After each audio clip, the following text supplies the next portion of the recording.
Praise the Lord dear all brothers and sisters in Christ. క్రైస్తవుడా, ఈ ప్రత్యేకమైన సామెత నీ కొరకే. జీవితంలో నీవు లోకంలో ప్రయాణించాల్సిందే, ఈ లోకంలో అందరితో పాటు నువ్వు ఉండాల్సిందే. కానీ నువ్వు ఒక ప్రత్యేకమైన వాడిగా ఉండాలని మర్చిపోకు, ప్రత్యేకమైన జీవితాన్ని జీవించాలని మర్చిపోకు, నీవు దేవుని సొత్తని అసలుకే మర్చిపోకు. ఈ రోజున అన్నీ మర్చిపోయి ఇష్టానుసారమైన జీవితాన్ని జీవిస్తూ ఉన్నావా? జారత్వంలో పడిపోయి నీ జీవితాన్ని నాశనం చేసుకున్న వ్యక్తిగా ఉన్నావా? జారత్వము మరి నీకు చాలా సంతోషాన్ని తీసుకొని వస్తుందేమో, చాలా ఆనందము, మరి ఈ కొద్ది కాలపు కొద్ది సమయము మరి కలిగిన ఈ ఆనందం కొరకు ఎక్కడెక్కడో తిరుగుతున్నావు, మరి ఎటెటో నువ్వు వెళ్ళిపోతూ ఉన్నావు, కుటుంబాన్ని విడిచిపెడుతున్నావు, ఇష్టానుసారమైన జీవితాన్ని జీవిస్తున్నావు కదా.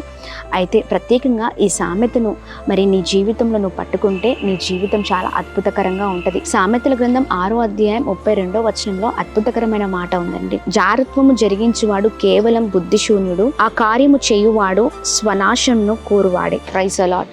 అద్భుతకరమైన మాటలు కదా. చూడండి, బుద్ధిహీనుడిగా మరి ఇక్కడ మనము ఈ జారత్వం జరిగించే వారిని చూడగలుగుతూ ఉన్నాం కదండి. తనకు తాను స్వనాశనం అవ్వడానికే మరి ఇలాంటి కార్యాలు చేస్తాడంట. చూడండి, నీ జీవితం నాశనం అయిపోవడానిక ఇలాంటి కార్యాలు నువ్వు చేస్తూ ఉన్నావు. జారత్వంలో ఉంటూ నీ జీవితం నాశనం చేసుకుంటున్నావా? ఇదిగో ఇది కేవలం అంతా కూడా నీ జీవితం నాశనం అయిపోవడానికే. అందుకనే బుద్ధిహీనుడిగా కాకుండా మరి బుద్ధిశూరుడిగా కాకుండా బుద్ధిమంతుడిగా నువ్వు దేవుని మాట వింటే నీ జీవితం చాలా అద్భుతంగా ఉంటుంది. దేవుడిచ్చిన దాన్ని పట్టుకో, అనవసరమైన దాన్ని వదిలిపెట్టు. నీ జీవితం ఉన్నతమైన స్థితిలో ప్రభు ఉంచి నీ ద్వారా ప్రభు గొప్ప కార్యాలు చేస్తారు. Praise the Lord. God bless you all.